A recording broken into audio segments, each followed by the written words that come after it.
Buen día, mi nombre es Weimar González y mi punto a tratar es sobre el rechazo al positivismo y el desempeño por dotar a las ciencias sociales humanas de un estatuto científico propio. Cuando hablamos del positivismo, podemos decir que es una corriente filosófica que se funda la verdad en el método experimental de las ciencias positivas y que rechaza o niega cualquier interpretación teológica y metafísica. Rechaza las nociones a priori y los conceptos o creencias de tipo universal que no hayan sido comprobados. El positivismo se basa en que los hechos empíricos son los que fundamentan el conocimiento. Promueven como válido el conocimiento de carácter científico respaldado por métodos científicos.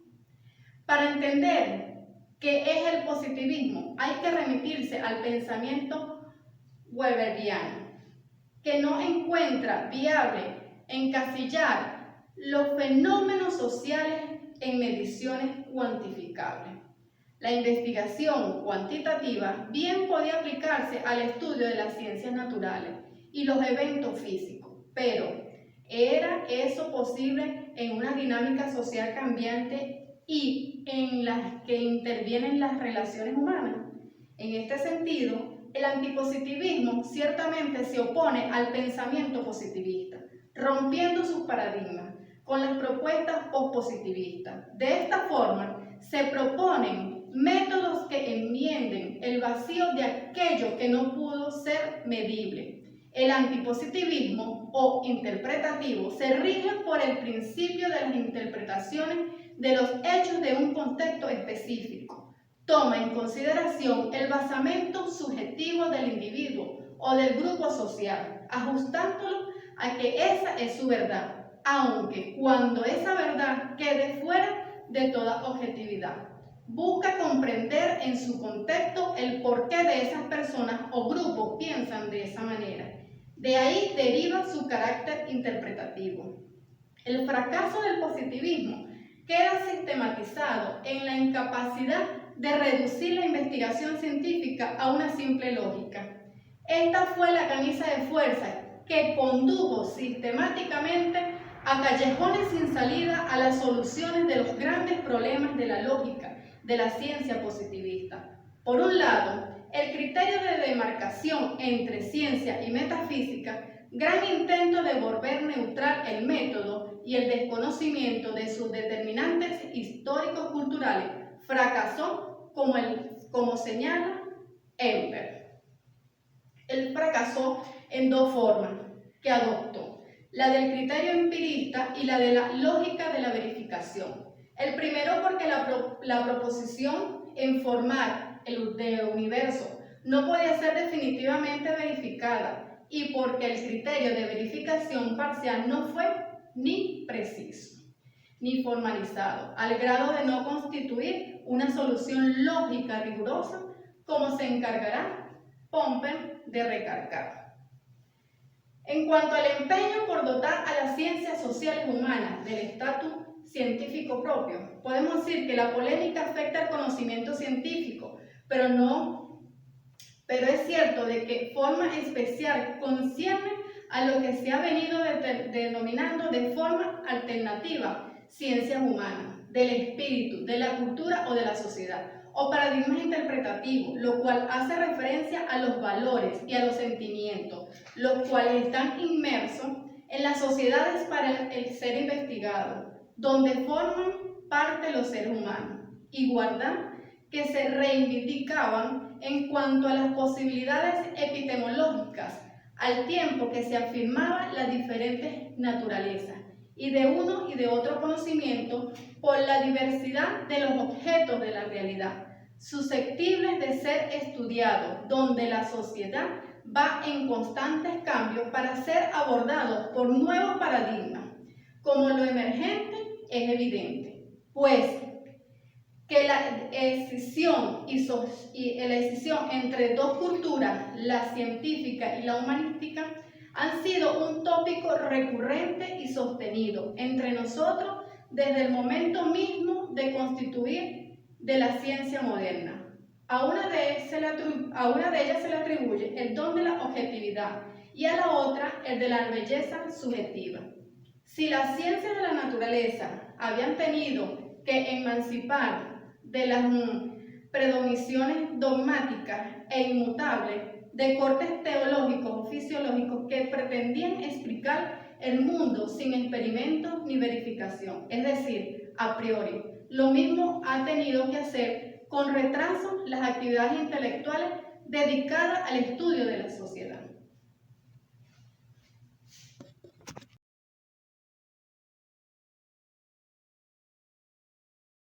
Bueno, continuando con nuestra exposición, mi nombre es Francisco Anares. Yo les vengo a hablar sobre lo que es la comprensión como método adecuado para el conocimiento en un mundo significativo e intencional. Vamos a hablar sobre lo que es la definición de la comprensión. La comprensión nos permite alcanzar a embosar la totalidad parcial que se experimenta, en este caso, en cada ser. Por lo que trata de conocer a partir del trabajo por dilucidar las conexiones propias del contexto. En tanto, es concebida desde un punto de vista concreto.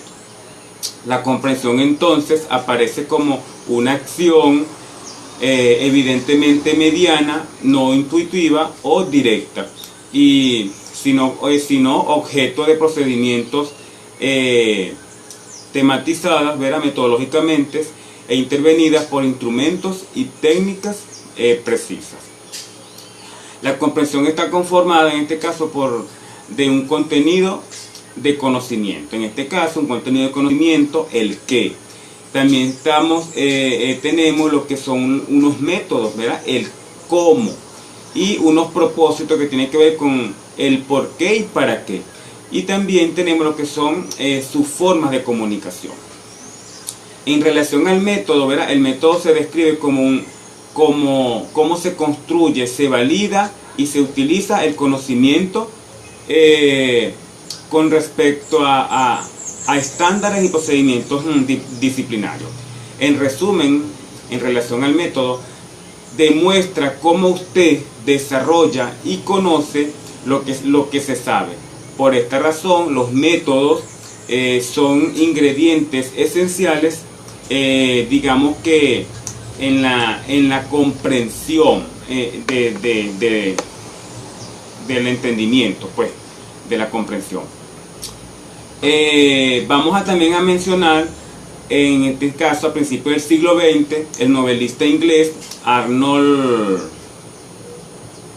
Bennett, escribió en sus diarios lo siguiente: no puede haber un conocimiento sin emoción, ¿verdad?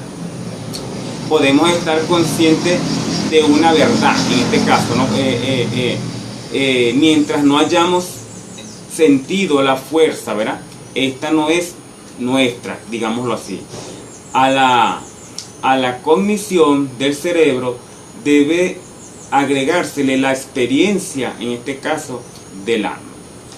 Benet captó que muchos filósofos humanistas han expresado: si el conocimiento no tiene sentido, no existe una conexión personal o no se trata de una experiencia del alma. Entonces las comprensiones, ¿verdad?, están limitadas. La dimensión de propósito de la comprensión refleja la necesidad de desarrollar conexiones reflexivas y personales con el conocimiento a mano, digámoslo así, y sea en este caso hablar de cualquier tema. Los aprendices que tienen una comprensión profunda al respecto muestran una conexión personal con el conocimiento. Lo que es la divergencia en torno al concepto de la comprensión. Vamos a definir lo que es comprender y la comprensión. Comprender es tomar conciencia de algo integrado en uno mismo. En este caso, descubrirlo en su sentido profundo. Es decir, es una capacidad mental de ser consciente de algo por un razonamiento subconsciente, en este caso, de lo que está sucediendo.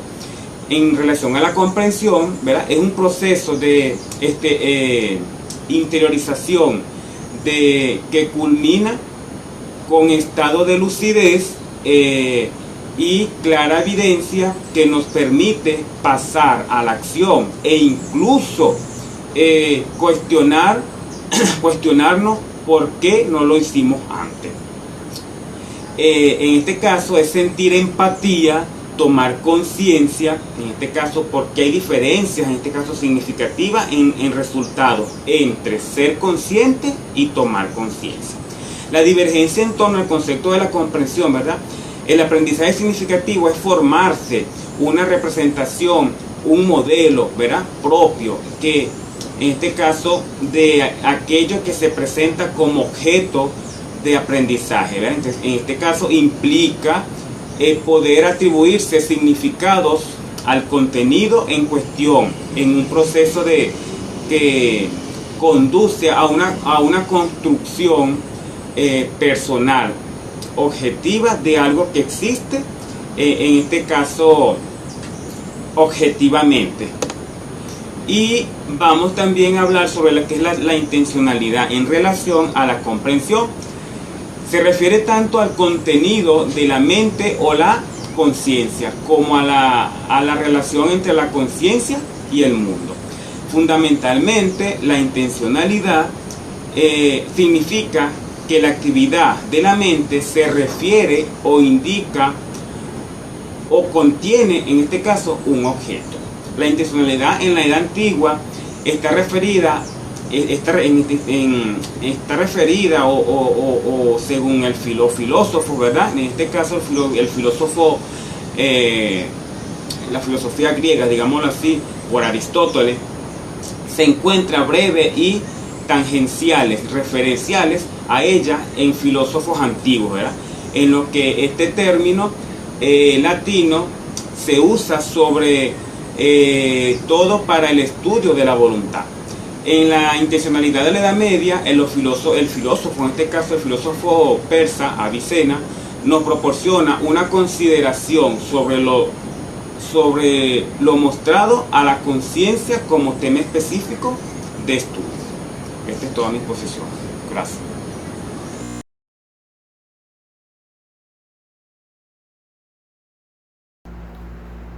Les habla Silvia Álvarez y les voy a hablar un poco sobre las posibilidades de vinculación entre un modelo explicativo de las acciones intencionales y el mundo intersubjetivo, mediado lingüístico.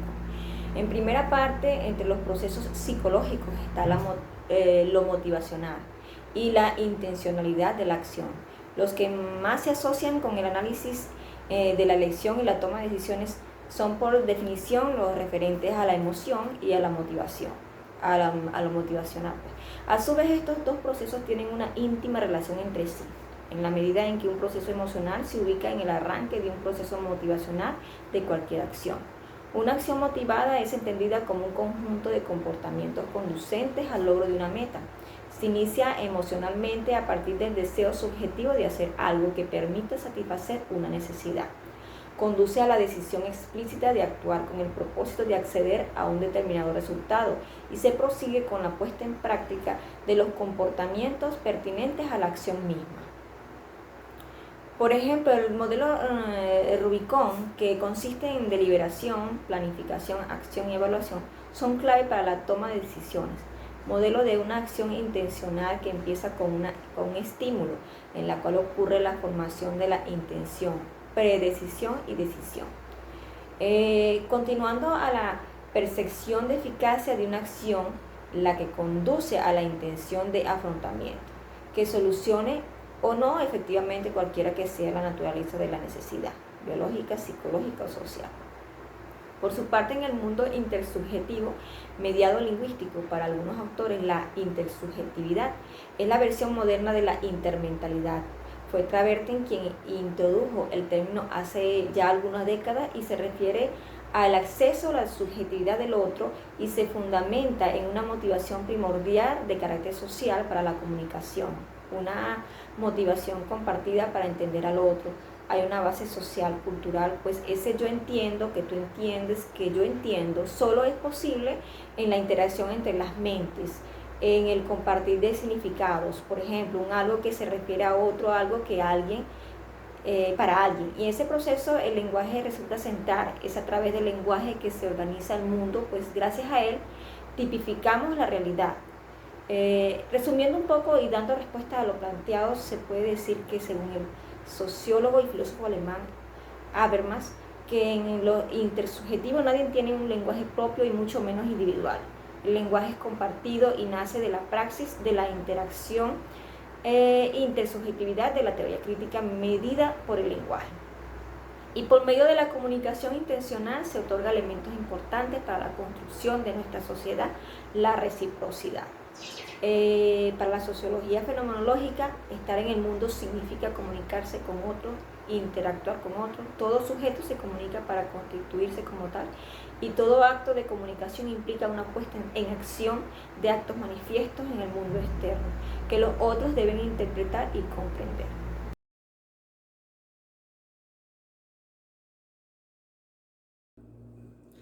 La vinculación entre conocimiento científico, las prácticas de la vida cotidiana y el lenguaje común. El conocimiento científico sigue un proceso para su correcta creación. Es así como la observación de lo que nos rodea, la crítica argumentativa de los hechos, la indagación sobre lo que nos causa curiosidad, son los elementos importantes y esenciales para la creación del mismo. Es importante destacar que también es una aproximación crítica a la realidad, apoyándose en el método científico que fundamentalmente trata de percibir y explicar desde lo esencial hasta lo más prosaico, el porqué de las cosas y su devenir. Por lo tanto, las prácticas de la vida cotidiana son aquellas acciones que realizamos todos los días, bien sea en el trabajo, en el deporte, en la recreación, entre otras cosas más. O sea, haciendo cosas cuyo objetivo fundamental no es la adquisición de conocimientos, sino otro, y los conocimientos resultan ser un producto secundario de la actividad o la comunicación que se logra, algo así como que sin querer. Se puede inferir que para el sociólogo Schutz, inspirado en la filosofía de Husserl, ningún conocimiento trata con hechos simples, sino con hechos ya interpretados, en base a un reservorio de experiencias previas de conocimientos disponibles que sean aplicables a diversas situaciones. Por otro lado, y en el medio a través del cual dicha tipicidad se produce en el lenguaje cotidiano, o sea, el mundo de la vida, que es constitutivamente un mundo intersubjetivo con la reciprocidad de las perspectivas.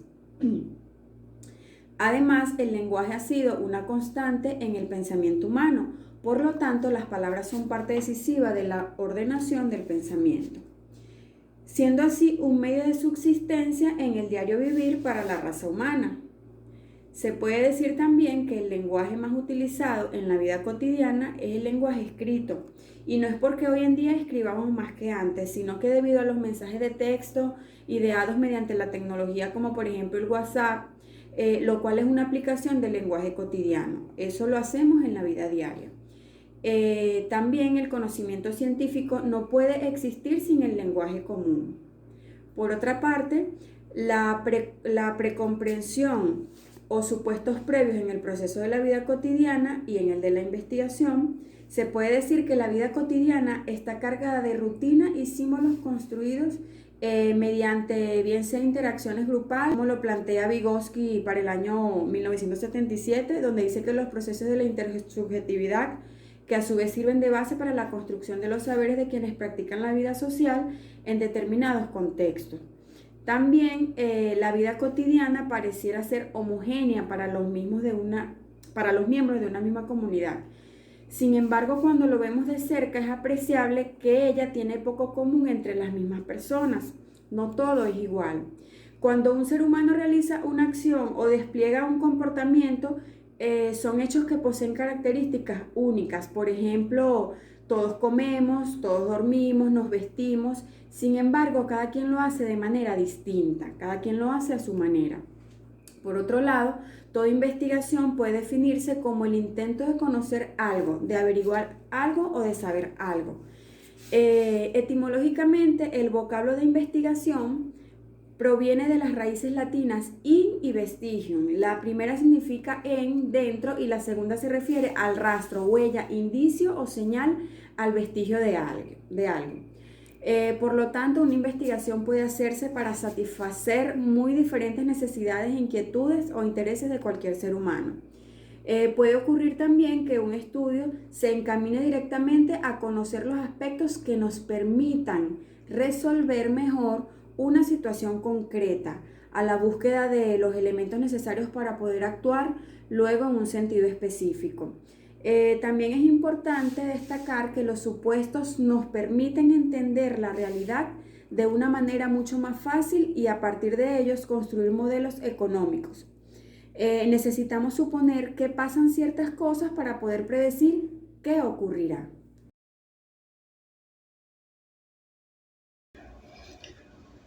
Buenos días, mi nombre es Elia Oropesa y yo les voy a desarrollar el tema relacionado con la teoría como comprensión del sentido subjetivo de la acción y de los fenómenos sociales.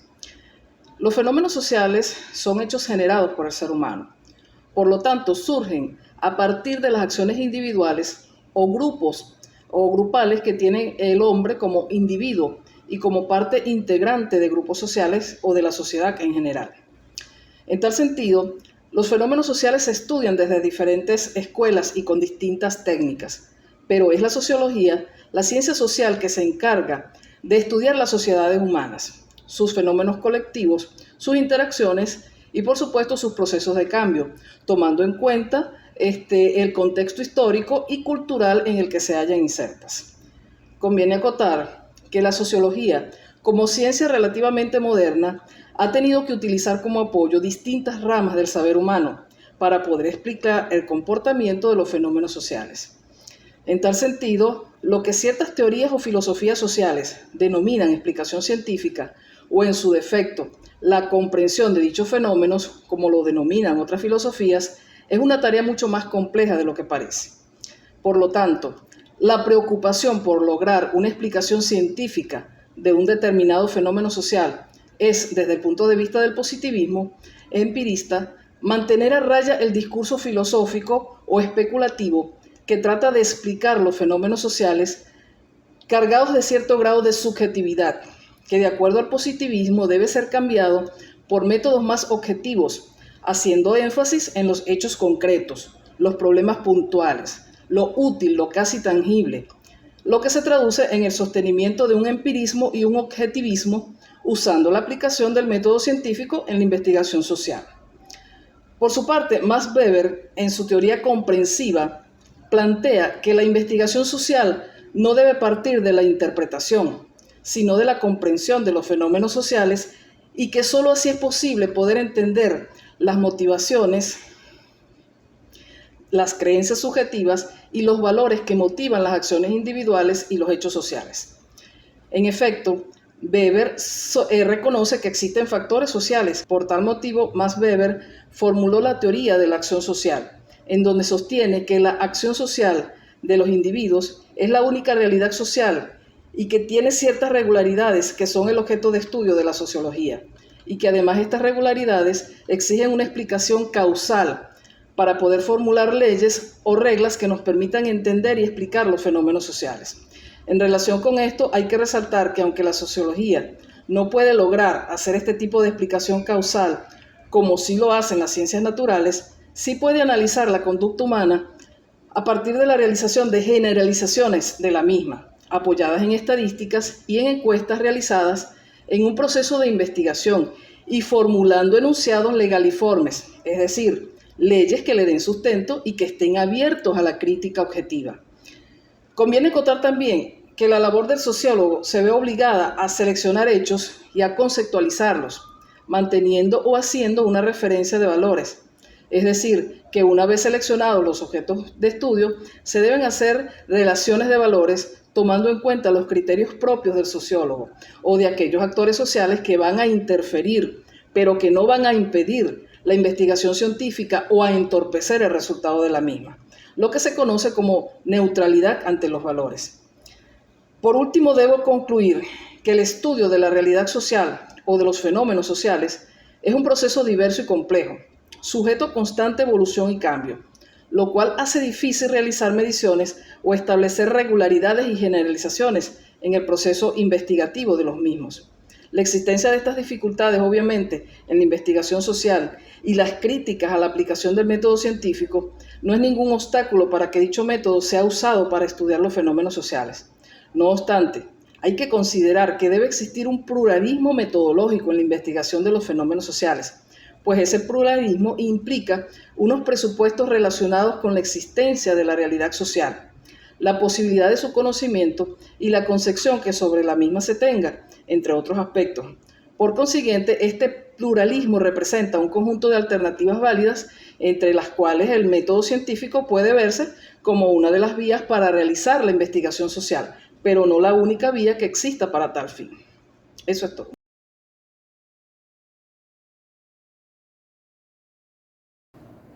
Buenas tardes, soy el doctorante Roblis Clara. Hoy voy a conversar con ustedes acerca del privilegio de la síntesis sobre el análisis y el predominio de las relaciones entre los datos concernientes a las experiencias vividas en el contexto sociopolítico e histórico. Y si bien es cierto que el análisis es un examen detallado de las cosas para conocer sus características o cualidades, también podemos definir en el otro término como que es la síntesis, que es un escrito general que expone las ideas principales de un texto o una investigación. En este caso puede ser la habilidad que tiene un individuo para exponer una investigación de manera clara.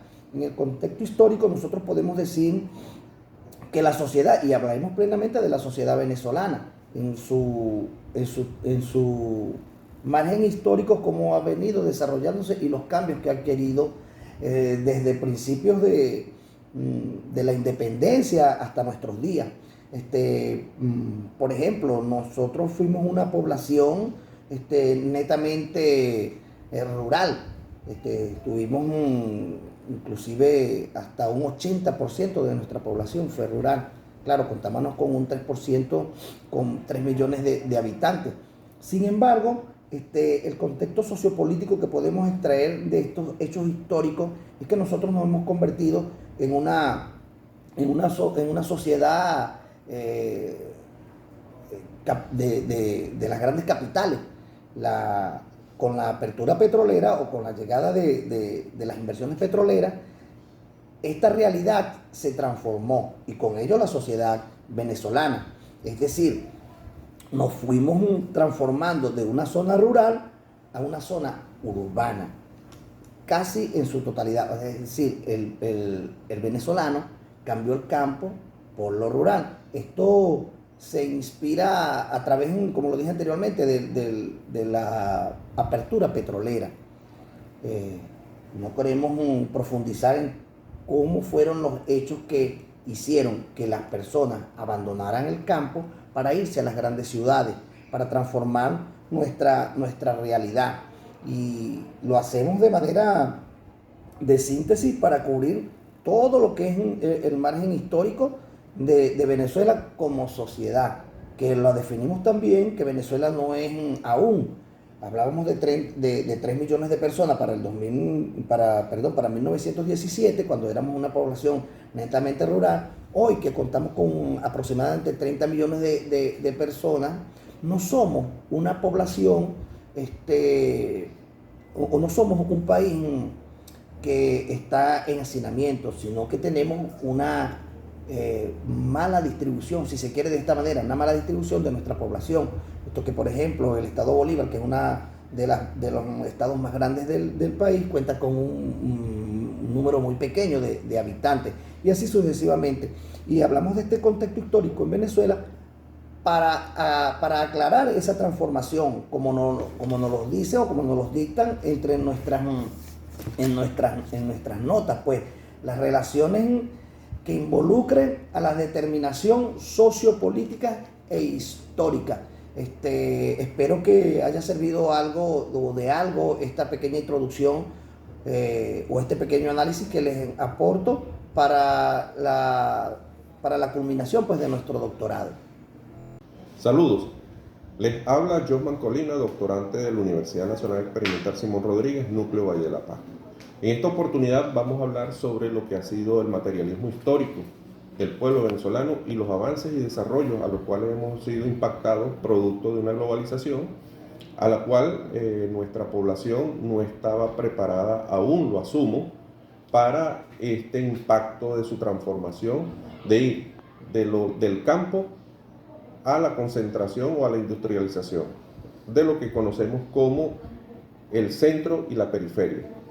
Sabemos que Venezuela se encuentra distribuido en una gran parte de su población en lo que es la zona centro-costera, producto de la industrialización y el desarrollo que se ha hecho, producto de lo que fue el descubrimiento del petróleo y el procesamiento y la instalación de algunas transnacionales para su procesamiento acá en nuestro país.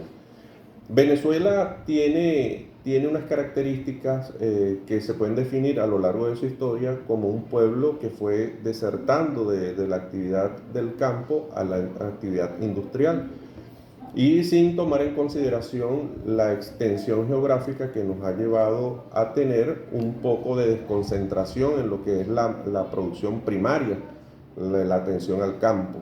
Cuando hablamos de esto, es producto de que hemos tenido que actuar en función de hacer unos análisis, como bien lo sabemos, analizar por parte los escenarios a través de los cuales nuestro pueblo ha tenido que enfrentarse o situarse para poder apostar a un desarrollo o una ubicación de acuerdo a los avances científicos y tecnológicos que la globalización nos ha impuesto acá en nuestro país. Venezuela anteriormente se caracterizaba por tener una población netamente rural, producto de que aún no habían llegado esas experiencias industriales que llevan consigo una transculturización que ha hecho que el hombre, el ciudadano venezolano, la ciudadana venezolana, vea con mayor entusiasmo lo que es la ciencia y la tecnología, sin tomar en consideración la gran importancia que es el autosustento para lograr una verdadera independencia. Nos hemos convertido en un país muy dependiente de lo que son las transnacionales y es lo que nos ha obligado en estos momentos a tomar en consideración, luego de hacer estos análisis, de reimpulsar nuestro país, cosa que se viene dando desde el año 98, cuando nuestra Constitución fue transformada, fue elaborada nuevamente, considerando y visualizando el ser, el ciudadano venezolano como tal, con sus raíces y sus antecedentes históricos. Aquí en Venezuela no nada más se ha tomado en consideración el plano industrial, sino lo educativo. Nuestras universidades hoy cuentan con lo que hemos denominado la transformación cualitativa, que va más allá de ir al desarrollo o al apego a las ciencias y las tecnologías que han llegado por vía de puerto, sino que vamos emergiendo con la construcción de lo nuestro, para darle un valor agregado a nuestra idiosincrasia, ser venezolano. Muchas gracias, saludos de Valle de la Paz.